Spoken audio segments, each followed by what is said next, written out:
makanya sering sakit hati. Jabbar itu panggilan untuk orang yang lagi sakit hati, habis dikecewain.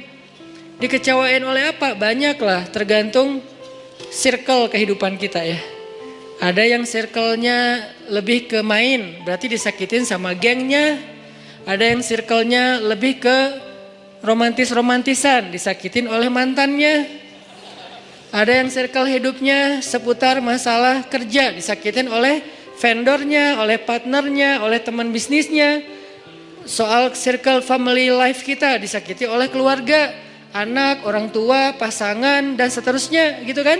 Yang jelas ketika kita merasa disakitin, ketika kita merasa kayak dikecewain, panggillah Allah. Sebelum kita memanggil netizen. Kan kita suka manggil netizen dulu ya. Posting, update status, story. Terus storynya tuh curhatnya minta respon lagi tuh. Dengan kasih polling lah. Dengan request lah gitu kan. Baiknya gue putusin atau enggak ya, request gitu. Semuanya putusin, terus dia bingung. Gimana ya. Nah, sebelum kita istisyarah kepada netizen, karena netizen itu istisyarah, bukan istifta, bukan istikharah. Yang paling tinggi itu kan derajatnya dari 3 level. Meminta pendapat, nomor 1 tuh istikharah, minta pendapat Allah. Kedua, istifta, minta pendapat ulama, orang yang berilmu. Ketiga, istisyarah, minta pendapat orang yang lebih bijak dan berpengalaman.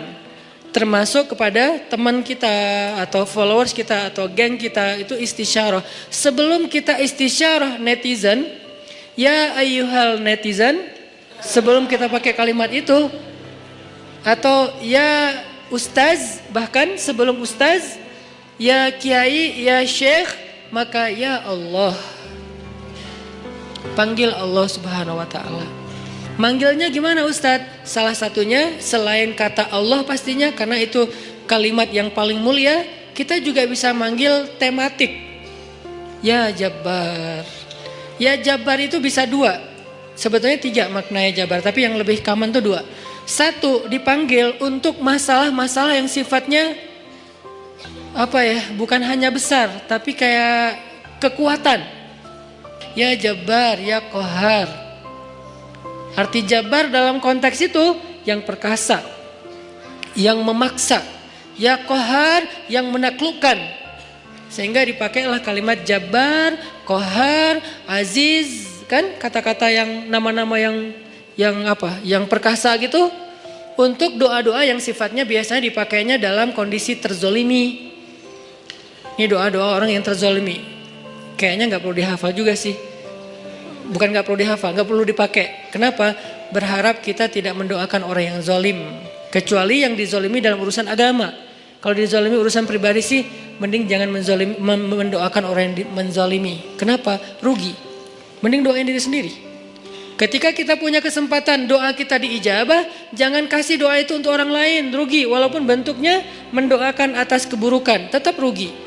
Mending kita pakai buat doain diri kita sendiri. Ya Allah, saya lagi dizolimin, mudah-mudahan. Nah gitu kan, berarti kan kita dapat kebaikan. Ya Jabbar, itu panggilan orang yang sedang sakit hati. Jadi 1 artinya untuk orang yang lagi dizolimi, 1 lagi untuk orang yang lagi hatinya kayak sedih, kayak disakitin. Gak sebesar zolim sih, cuman ya lumayan lah, bikin gak bisa tidur, bikin tumbuh jerawat gara-gara itu gitu kan ya, karena stres. Jadi intinya adalah panggil Allah kalau kita lagi sakit hati dan dikecewain. Ya Allah, ya Jabbar. Salah satu doa minta disembuhkan kecewa dan sakit hati di dalam sholat adalah Rabbighfirli warhamni wajburni. Kalimat wajburni. Selama ini kita baca enggak? Kan? Tahu artinya? Hampir. Apa arti wajburni? Bukan paksa aku dong Allah, enggak. Padahal arti Jabbar juga yang memaksa kepada kehendaknya. Tapi kalimat wajburni, makna Jabbar di sini makna yang ketiga di antara 3 makna Jabbar, yaitu yang mengobati sakit hati. Jadi ketika kita berdoa Rabbighfirli warhamni wajburni warfa'ni, warzukni, wahdini, wa'afini. Banyak banget ya. Luar biasa kita ya. Wajburni itu artinya kalau kita terjemahin, sembuhkanlah sakit hati saya. Atau bahasa lain juga bisa diterjemahin, hiburlah aku ya Allah. Aku lagi sedih nih.